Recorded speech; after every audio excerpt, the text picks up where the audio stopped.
વડાપ્રધાનને 15 દિવસથી બધું જ ખબર છે।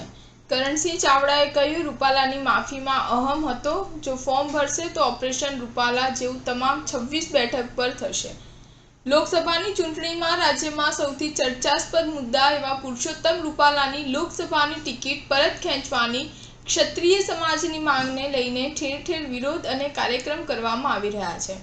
જામનગર રાજકોટમાં ભાજપના કાર્યક્રમમાં ક્ષત્રિય મહિલાઓ દ્વારા કરવામાં આવેલા વિરોધમાં પોલીસ અને ક્ષત્રિય મહિલાઓ સાથે કરવામાં આવેલા ઘર્ષણ મામલે આજે ગોતામાં રાજપૂત ભવન ખાતે રાજપૂત સંકલન સમિતિના આગેવાન કરણસિંહ ચાવડાએ જણાવ્યું હતું કે આ વિરોધની વડાપ્રધાનને 15 દિવસથી બધી ખબર છે।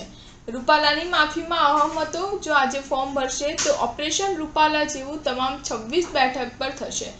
રૂપાલા અમને વિરોધમાં સંયમ જાળવવાનું કહે છે તો તેમણે જ સંયમ જાળવીને ટિકિટ પાછી ખેંચી લેવી જોઈએ।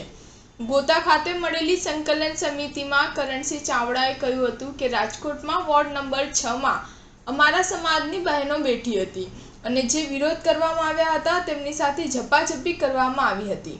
મહિલાઓની તબિયત લથડી હતી અને 108 બોલાવવામાં આવી હતી। અમે સરકારને પૂછીએ છીએ કે લોકશાહીમાં દરેકને પોતાનો અવાજ ઉઠાવવાનો અધિકાર છે। અમે આ ઘટનાને વખોડીએ છીએ। મહિલા પોલીસ ધરપકડ કરી શકે છે પરંતુ ત્યાં પુરુષ પોલીસ હાજર હતા। આ નિયમોનું ઉલ્લંઘન છે। રાજકોટ ખાતે કમલમમાં અમારા આગેવાનોએ રજૂઆત કરી હતી। અમારા યુવાનોને ઉશ્કેરવાનો પ્રયાસ પણ કરવામાં આવે છે।